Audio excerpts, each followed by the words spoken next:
जय हिंद सबको भाई। तो विशेष न्यूज़ नहीं है कुछ ऐसा आपके लिए, बस खास इतना ही है। बस देख ही रहे हैं आप, इसमें भी सिस्टम मस्त और युवा परेशान। सिस्टम मस्त है, डेट पे डेट दे करके, हर चीज का डेट दे करके, और कुछ जगह तो डेट भी नहीं मिली है। तो सबसे पहला तो ये है, जान लीजिए भाई, जिनको जल्दीबाजी है वो देख के जा सकते हैं, और जिनको थोड़ा टाइम है वो रुकेंगे। बहुत सारी बातें करेंगे, कुछ सॉल्यूशंस की बात भी करेंगे। अभी तो हम लोग 1.5 घंटा पढ़ के ही आए हैं और बड़ा कठिन टॉपिक पढ़ के आए हैं। सब हैरान परेशान है, लेकिन चलिए कुछ बातें हैं वो कर लिया जाए। तो 21-22 जुलाई, जैसा कि जानते हैं कि आपका डेट आया था 21-22 जुलाई, शायद जून में, कि 21-22 जुलाई को, सॉरी मई में, कि 14-15 मई को ना करके 21-22 जुलाई को आपका टीजीटी का परीक्षा कराया जाएगा, जो कि मांग भी हो रही थी। आज 9-10 तारीख हो गया, कहीं से कोई ऑफिशियल न्यूज तो अभी तक भी नहीं आई है। बस उस पोस्ट को आपको डिलीट कर दिया गया, एक्स पे जो बताया गया था वो पोस्ट अब डिलीट कर दिया गया। इसका मतलब कि ये तय हो गया कि आपका 21-22 जुलाई को परीक्षा नहीं होनी थी। जो इतना उग्र तो नहीं कह सकते हैं, आंदोलन शांतिपूर्वक ही चल रहा था, प्रशासन की वजह से थोड़ा सा कह सकते हैं उग्र है, लाठीचार्ज या खदेड़ा जो भी है भाई, अलग अलग शब्दों में लोगों ने उसको व्यक्त किया, लेकिन कुछ लोगों को पिटाई तो लगी ही लगी भाई, मतलब डंडे पड़े ही, और शांतिपूर्वक प्रदर्शन में पड़ा, जो कि 100% गलत था ही। और किस लिए? बस केवल और केवल डेट मांगने के लिए। ये नहीं कि आप जुलाई में ही करा लो या अगस्त में ही करा लो, बस इतना कि जो भी डेट रखो एक फिक्स डेट रखो आप। तो जुलाई वाला तो ये तय हो गया। अभी भी कई सारे बच्चे पूछ रहे हैं सर 21-22 जुलाई को तो कैंसिल किया नहीं है, तो क्या परीक्षा होगी? तो 21-22 जुलाई को ये तय हो गया, ना आपका 21-22 जुलाई परीक्षा होना, ना 30-31 जुलाई को परीक्षा होना है। ठीक, अब नया डेट शायद आपको, क्या मतलब, रोज न्यूज तो आता है भाई कि शासन स्तर पे मीटिंग चल रही है, आयोग पे मीटिंग चल रही है, लेकिन मीटिंग ही मीटिंग चल रही है, और हर मीटिंग में चाय लगता है, चाय समोसा चलता है, और इतना तय होता है कि अगली मीटिंग कब की जाएगी। मीटिंग का एक मुख्य एजेंडा हमारे हिसाब से यही रहता है कि अगली मीटिंग कब होगी, कि इतना मीटिंग में तो भाई सरकार बन जाती है और बिगड़ जाती है, और यहां एक परीक्षा का डेट नहीं दे पा रहे हैं। ठीक, परीक्षा का, इसका मतलब कहीं ना कहीं सिंसियरिटी लेवल की कमी तो कुछ ना कुछ है ही।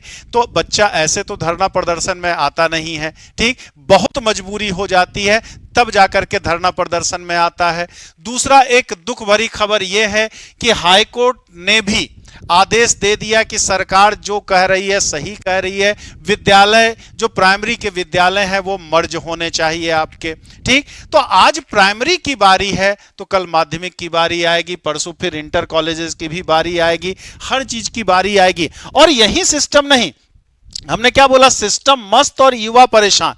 आप हर चीज का देख लें, चाहे एसएससी का देख लें, बैंक का देख लें, रेलवे का भी देख लें, रोज एक्स पे मतलब ट्वीट किया जा रहा, ट्विटर को ही अब जानते हैं कि एक्स कर दिया गया है। तो करीब सेव चाइल्ड प्राइमरी स्कूल वाला जो था वो भी ट्रेंडिंग में कल रहा, अभी रेलवे रिफॉर्म वाला भी ट्रेंडिंग में रहा है। हर बच्चा, तो सरकार कहती कि आप स्वरोजगार करो, लेकिन हर बच्चा स्वरोजगार के लिए नहीं बना होता है। ये कब समझ में आएगा? हर बच्चा तो स्वरोजगार करने के लिए पूंजी चाहिए, और कहां पूंजी, कैसे क्या मिलता है, क्या सिस्टम में होता है, सबको पता है।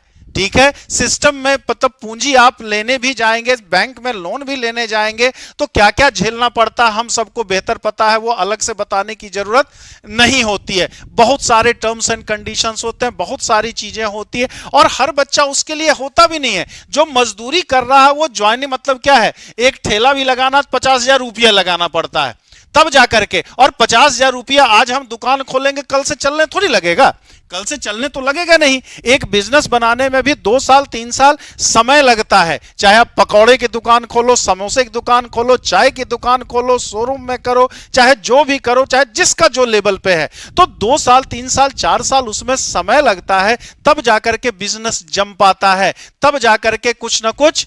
ठीक, तो उतना दिन वो खाएगा क्या? हर आदमी के लिए इतना संभव तो है नहीं कि वो पैसा किसी तरह व्यवस्था कर करके 2 साल 3 साल इंतजार करे, तो उसके लिए एक उपाय बचता है, ठीक, या तो वो प्राइवेट जॉब करे या तो गवर्नमेंट जॉब करे।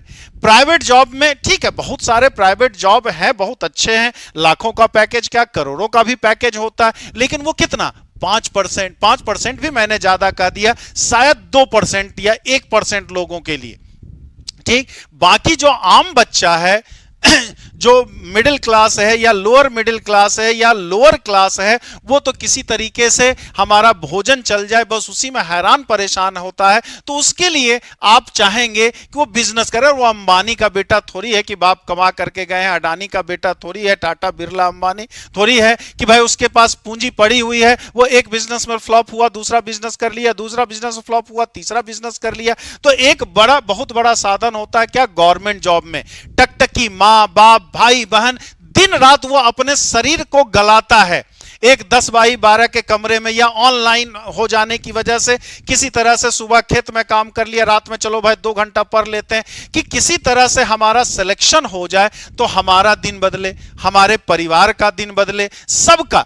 तो चाहे रेलवे के लिए करे, एसएससी के लिए करे, बैंकिंग के लिए करे, टीजीटी पीजीटी के लिए करे, चाहे जिसके लिए भी करे, दिन रात लगा होता है वो कि किसी तरह से एक सरकारी जॉब मिल जाए हमें, ठीक है, तो वो हमारा परिवार के दिन सही हो जाए, 2 टाइम का भोजन सही से नसीब हो सके, अपने बाल बच्चे को अच्छी शिक्षा दे सकें। लेकिन यहां पे सिस्टम डेट पे डेट, डेट पे डेट, डेट पे डेट, हर चीज का आप उठा करके देख लीजिए। अग्निवीर, पहले एयरफोर्स में ढेर सारे बच्चे जाते थे, नेवी में ढेर सारे बच्चे जाते थे, उसमें क्या कर दिया गया, 4 साल के लिए कर दिया गया, ठीक है, बहुत सारी अच्छी चीजें हैं, लेकिन उनके लिए भी तो और व्यवस्था है ना। बहुत सारे राज्य सरकार ने दिया कि 10% भाई रिजर्वेशन मिलेगा सबको, लेकिन 10% रिजर्वेशन तब ना मिलेगा जब वैकेंसी आएगी।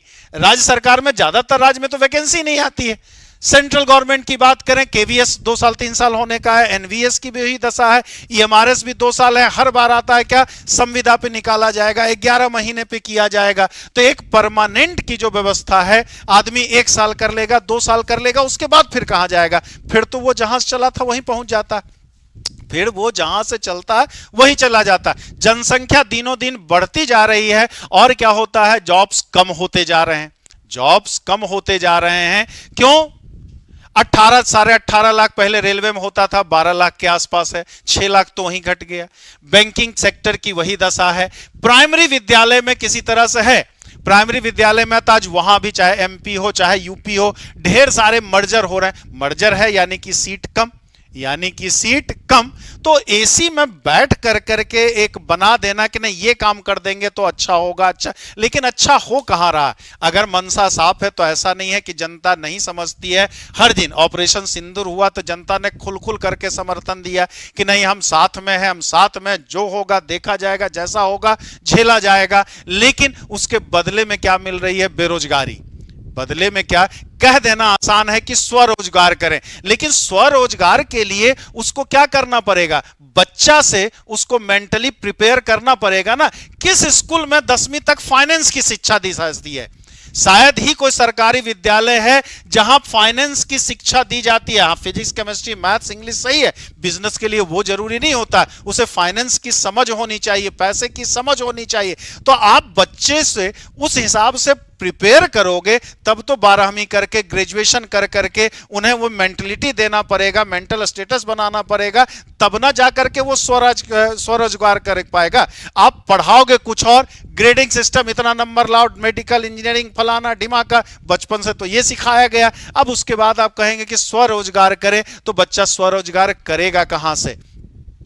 तो यहां पर क्या है, पूरा एजुकेशन सिस्टम हमारा प्राइमरी विद्यालय आज की डेट में बंद हो गया। चलिए भाई, जिस जो सक्षम है पेट काट करके भी पढ़ा लेगा, लेकिन बहुत सारे लोग ऐसे हैं जो पेट काट करके, पेट काटेंगे क्या, मिलेगा तब ना काटेंगे, जब मिले नहीं रहा है तो काटेंगे कहां से? और काटेंगे नहीं तो अपने बच्चे को क्या 700 500 700 800 रुपया महीना फीस देना जरूरी है। प्राइवेट विद्यालय में दशा ये, हम सक्षम है चलिए हम पढ़ा लेंगे, लेकिन हर कोई सक्षम तो नहीं है, हर कोई सक्षम तो नहीं है। हर बार प्राइवेट विद्यालय का क्या है, बुक बदल जाता है, वो इतने सारे ड्रामा, ये ड्रेस है वो ड्रेस है, मतलब पढ़ाई के अलावा बाकी सारी चीजें होती है। नो डाउट, ठीक है, कुछ बहुत सा, मैं सारे विद्यालय की बात नहीं कर रहा हूं, बहुत सारे विद्यालयों की बात बहुत अच्छे भी हैं, लेकिन बहुत ज्यादातर में यही होता है कि वहां ठीक है वो बिजनेस करने बैठे हैं ना भाई, आप करो स्वरोजगार, तो स्वरोजगार में वो विद्यालय खोल लिए। अब विद्यालय खोल लिए तो सबसे पहले तो वो अपना फायदा देखेंगे, उनका भी पेट है ना भाई, उनके बीवी बाल बच्चे हैं ना, हम अब पढ़ा रहे हैं, हमारा पेट नहीं बढ़ेगा तो हम कहां से आके पढ़ाएंगे, हमें भी तो रोटी दाल चाहिए, तो उसके बिना तो काम चलेगा नहीं। तो ये काम देखना पड़ेगा ना, आप जब बंद कर दोगे तो वो कहां जा पाएगा। अब 3 विद्यालय 4 विद्यालय को मिलाकर के एक विद्यालय कर दिया गया, बच्चे किसी तरह उछल कूद के चले गए, गांव की सड़कें कैसी है, खासता मतलब ये है 3 किलोमीटर 4 किलोमीटर कहां जाएगा, छोटे बच्चे को छोड़ करके कौन आदमी जाएगा। कभी 8 बजे स्कूल खुलता है, छूटता है, सॉरी शुरू होता है, कभी 9 बजे होता है, कभी 12 बजे बंद होता है, कभी 2 बजे बंद होता है। तो एक आदमी जो खुद कमाने वाला है, अगर वो सुबह निकलता है, शाम को कमा के लाता है, तब 2 घर में 2 रोटी बनती है, वो रोटी अगर वो विद्यालय लाने ले जाने में परेशान रहेगा तो वो कमाएगा कब और बच्चों को खिलाएगा कब। अभी तो कम से कम पड़ोस में था, आदमी चला गया, मम्मी छोड़ आई। तो एक मतलब ये कह करके कि 20 बच्चे हैं 50 बच्चे हैं कम हैं, इस वजह से हो रहा है। हाँ, नो डाउट इसमें कहीं ना कहीं दोषी वो टीचर्स भी हैं। ये अब एक तरफा बात तो मैं नहीं कर सकता, टीचर्स भी दोषी हैं। अब ये कहें अब टीचर हमारे ऊपर भले चढ़ बैठे हैं सब कि नहीं सर हम लोग दोषी कैसे हैं, सब नहीं, लेकिन ज्यादातर तो हैं विद्यालय गए ही नहीं, गए भी तो क्या है किसी और को रख लिया, ठीक है, अपने कहीं और बिजनेस कर रहे हैं, कोई और काम धंधा कर रहे हैं, किसी और बेरोजगार को रख लिया, चलो भाई इतना मिल रहा है इतना हम तुमको दे देंगे, इधर से भी फायदा ले ले इधर से भी फायदा ले ले, तो वो भी कहीं ना कहीं दोषी हैं, इसके बहुत बड़े दोषी हैं।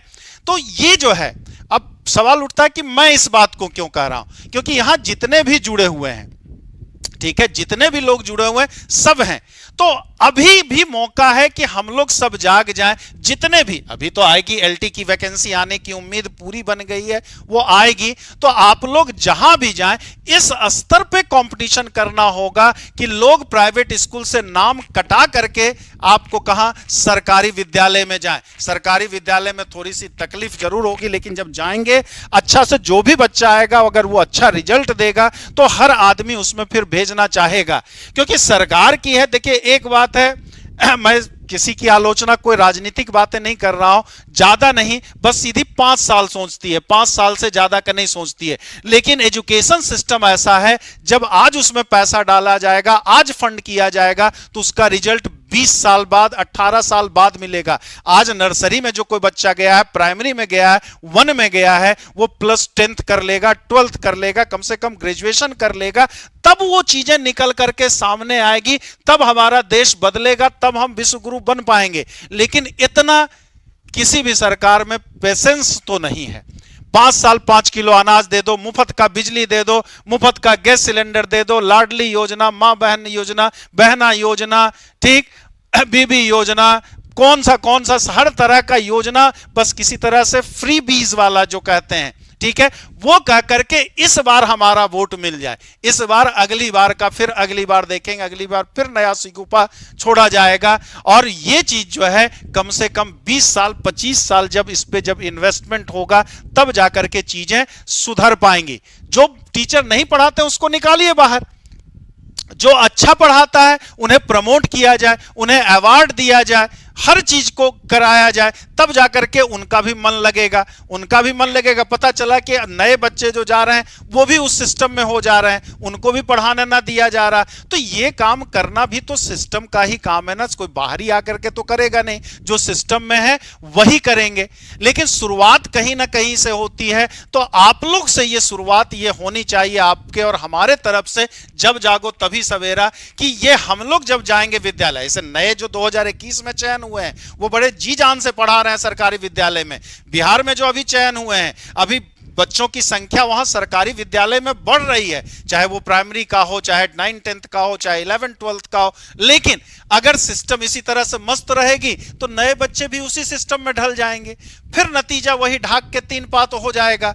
तो सिस्टम मस्त है, यहां पे ध्यान देना पड़ेगा ना हर चीज को। हर लोग जब तक ध्यान नहीं देंगे तब तक वो चीज निकल करके सामने नहीं आएगी। मैंने एक बार कहा भी था, अगर ये कंपलसरी कर दिया जाए कि हर ग्राम में ग्राम प्रधान का लड़का भी उसी प्राथमिक विद्यालय में पढ़ेगा, देखिए वहां की दशा सुधर जाएगी, वहां की दशा सुधर जाएगी। प्रशासन का बच्चा यहां जीआईसी में पढ़ेगा, जीआईसी की दशा सुधर जाएगी, क्योंकि अपने बच्चे के लिए हर कोई करता है। लेकिन इसके लिए क्या है, बहुत ज्यादा मतलब क्या है, मानसिक रूप से ताकतवर होना पड़ेगा। हमें आपको भी जागरूक होना पड़ेगा। जब तक हम और आप जागरूक नहीं रखेंगे तो युवा ऐसे ही परेशान रहेगा और सिस्टम मस्त रहेगा। ये युवा भी जब सिस्टम में जाएंगे तो ये भी मस्त हो जाएंगे, आने वाला युवा फिर परेशान हो जाएगा, आने वाला युवा फिर परेशान हो जाएगा। तो हमें आपको भी जागना पड़ेगा, बिना जागे काम नहीं चलेगा। जागे, आज देखिए जागना होगा ही, आज जागे, कल जागे, परसों जागे, जागना ही पड़ेगा। हम कहते हैं, जापान की तुलना करते हैं कि जापान से हम जीडीपी में आगे हो गए हैं, अमेरिका को देखते हैं तो हर चीज, तो वहां पे चाइना को देखते हैं तो वहां पर बच्चों पे सबसे ज्यादा ध्यान दिया जाता है। लेकिन हमारे यहां सबसे कम, अगर सबसे लास्ट पायदान पे, अंतिम पायदान पे कोई आता है तो वो शिक्षा व्यवस्था ही आती है। अब कह सकते हैं कोचिंग, तो हमें, मेरी नजर में तो कोचिंग ही बेकार, कोचिंग ज्वाइन ही, कोचिंग होना ही नहीं चाहिए देश में। तो अगर स्कूल का वो एजुकेशन सिस्टम ऐसा हो, कॉलेजेस का एजुकेशन सिस्टम ऐसा हो, तो कोचिंग की तो आवश्यकता ही नहीं है। लेकिन यहां क्या है कि अलग है, आज इंग्लिश मीडियम में चीजें चल रही है, प्राइमरी विद्यालय में या इंटर कॉलेजेस में वही हम पुराने बाबा आदम जमाने वाले करिकुलम लेकर के चल रहे हैं, और धीरे धीरे और उसको कट करते जा रहे हैं, और धीरे धीरे कट कर, जैसे कल ही परसों में मैथ्स में देख रहा था, 2-3 चैप्टर इस बार फिर हटा दिया गया। ठीक है, एक तो पहले ही कट कर दिया गया था बहुत सारा, कंपटीशन में सब रखे हैं, एनडीएम रखे हैं, टीजीटी पीजीटी में रखे हैं, जैसे स्टैटिक्स डायनामिक्स है, जैसे यही एग्जांपल लें, टीजीटी पीजीटी में स्टैटिक्स डायनामिक्स है, 11th-12th लेवल पर स्टैटिक्स डायनामिक्स जमाने पहले हटा चुका है। ठीक, तो हम क्या है, कंपटीशन को दिनों दिन टफ करते जा रहे हैं, और एजुकेशन सिस्टम का जो है वो क्या है, धीरे धीरे कमजोर करते जा रहे हैं। तो कोचिंग की, उसी गैप को फिल करने के लिए कोचिंग की आवश्यकता पड़ जाती है। अगर वही सारी चीजें, सब चीज की पूर्ति अगर विद्यालय में हो जाए, ये ध्यान दिया जाए, तो कोचिंग की तो कोई आवश्यकता ही नहीं रह जाएगी। कितने, जितने भी डेवलप कंट्रीज हैं, वहां ज्यादातर डेवलप कंट्री में तो कोचिंग सिस्टम है ही नहीं, कहे एक आध दो को छोड़ दिया जाए तो कोचिंग सिस्टम कहीं है ही नहीं। तो वो रिफॉर्म करने की जरूरत है, और रिफॉर्म वो तब होगा जब हम आप सवाल पूछना प्रारंभ कर देंगे कि अब जनता जाग चुकी है, जनता अब सवाल पूछती है। 2 साड़ी पे और 1 बोतल दारू पे अब प्रधानी का चुनाव नहीं जीता जा सकता है। अब प्राइमरी विद्यालय की बात होगी, विद्यालय की बात होगी, वो टीचर क्यों नहीं है, वो जवाब मांगा जाएगा। जब ये जनता पूछना शुरू करेगी तो बदलाव आएगा, अभी नहीं आएगा, ठीक, थोड़ा समय तो लगेगा। जब सिस्टम इस लेवल पे पहुंच गया है तो इतना जल्दी तो नहीं हो सकता, लेकिन हां, कभी ना कभी बदलाव आएगा ही आएगा। और बदलाव युगों युगों से, चाणक्य से उठा करके आज तक देख लीजिए, जितने भी बदलाव आए हैं सब शिक्षकों के द्वारा आया है। ठीक, विध्वंस और नवनिर्माण हमेशा शिक्षकों के गोद में पलते हैं, और आप सभी शिक्षक हैं, भले प्राइवेट हो चाहे सरकारी हो, वो बदलाव आपको ही लाना पड़ेगा, हमें ही लाना पड़ेगा। अभी नहीं आएगा, एक दिन में नहीं आएगा, लेकिन प्रयास करेंगे तो एक दिन आएगा जरूर। इसके लिए थोड़ा सा हमें आपको भी सेक्रीफाइस करना होगा, थोड़ा सा पर्सनल चीजें जो है, स्वार्थपरक चीजें जो वो किनारे, धर्म, राजनीति, फलाना ढिमाका, उन सब से हट करके जिस दिन हम और आप सवाल पूछना प्रारंभ कर देंगे अपने जनप्रतिनिधियों से, उस दिन से धीरे धीरे ही एक दिन बदलाव आना भी प्रारंभ हो जाएगा। तो फिलहाल आपका टीजीटी पीजीटी का एग्जाम डेट जो है वो नहीं है, जुलाई में नहीं है, नई डेट अभी तक आयोग के द्वारा नहीं दी गई है। हमने बोला ना, इसीलिए सिस्टम मस्त है अपना, मीटिंग पे मीटिंग, मीटिंग पे मीटिंग चल रही है। उम्मीद है कि कल परसों तक ये चीजें क्लियर हो सकती हैं, लेकिन क्लियर कर दें तब ना, जब जब बच्चा गया है बरगला करके, बहला फुसला के, जब बहला फुसला ना पाए तो लाठी तक चल गया आपका, वो भेज दिया गया। लेकिन उसका ऐसा नहीं है कि प्रभाव नहीं पड़ा, उसका भी प्रभाव पड़ा है, और उस प्रभाव का परिणाम भी उम्मीद करते हैं जल्दी देखने को मिलेगा ही मिलेगा। बाकी कुछ जो मन में गुबार था, सूचना थी, वो आपको दिया। किसी को कुछ बुरा लगा हो तो क्षमा प्रार्थी हूं, मैंने कोई राजनीतिक बातें नहीं की हैं। अगर लगता है कि नहीं सर आप गलत सोच रहे हैं तो कमेंट बॉक्स में लिख सकते हैं कि नहीं सर ये बात आप गलत कह रहे हो। किसी एक सरकार, किसी एक पार्टी की मैं कभी कोई बात ही नहीं किया। मैंने बस सामाजिक जो बातें हैं वो मैंने अपने दिल की जो बातें हैं जो मैं सोचता हूं वो कहने का प्रयास किया हूं। कहां तक सफल हुआ हूं, कहां तक सफल असफल हुआ हूं, वो बेहतर बता सकते हैं आप। वही वही बात, तो इसीलिए तो कहा सिस्टम मत मस्त और युवा परेशान है। आखिर परेशानी में ही कौन चाहता है धरना प्रदर्शन कर दे भाई। ठीक, काहे गांधी जी, लाला लाजपत राय जी लाठी खाए थे? अगर सब कुछ सिस्टम सही चल रहा होता तो लाठी तो ना खाते। तो लाठी भाई तो खाना तो पड़ता है, लाठी खाना तो पड़ता ही पड़ता है भाई। हाँ जी, चलिए, जय हिंद, जय भारत।